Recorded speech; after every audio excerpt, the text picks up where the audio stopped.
சங்கீதம் 24. பூமியும் அதின் நிறைவும் உலகமும் அதிலுள்ள குடிகளும் கர்த்தருடையது. அவரே அதை கடல்களுக்கு மேலாக அஸ்திபாரப்படுத்தி அதை நதிகளுக்கு மேலாக ஸ்தாபித்தார். யார் கர்த்தருடைய பர்வதத்தில் ஏறுவான்? யார் அவருடைய பரிசுத்த ஸ்தலத்தில் நிலைத்திருப்பான்? கைகளில் சுத்தமுள்ளவனும் இருதயத்தில் மாசில்லாதவனுமாயிருந்து தன் ஆத்துமாவை மாயைக்கு ஒப்புக்கொடாமலும் கபடாய் ஆணையிடாமலும் இருக்கிறவனே, அவன் கர்த்தரால் ஆசீர்வாதத்தையும் தன் இரட்சிப்பின் தேவனால் நீதியையும் பெறுவான். இதுவே அவரை தேடி விசாரித்து அவருடைய சமூகத்தை நாடுகிற யாக்கோபு என்னும் சன்னதி.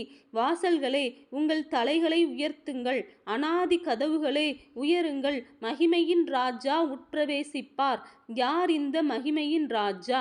அவர் வல்லமையும் பராக்கிரமும் உள்ள கர்த்தர். அவர் யுத்தத்தில் பராக்கிரமம் உள்ள கர்த்தராமே. வாசல்களே, உங்கள் தலைகளை உயர்த்துங்கள், அநாதி கதவுகளே உயருங்கள், மகிமையின் ராஜா உட்பிரவேசிப்பார். யார் இந்த மகிமையின் ராஜா? அவர் சேனைகளின் கர்த்தரானவர். அவரே மகிமையின் ராஜா.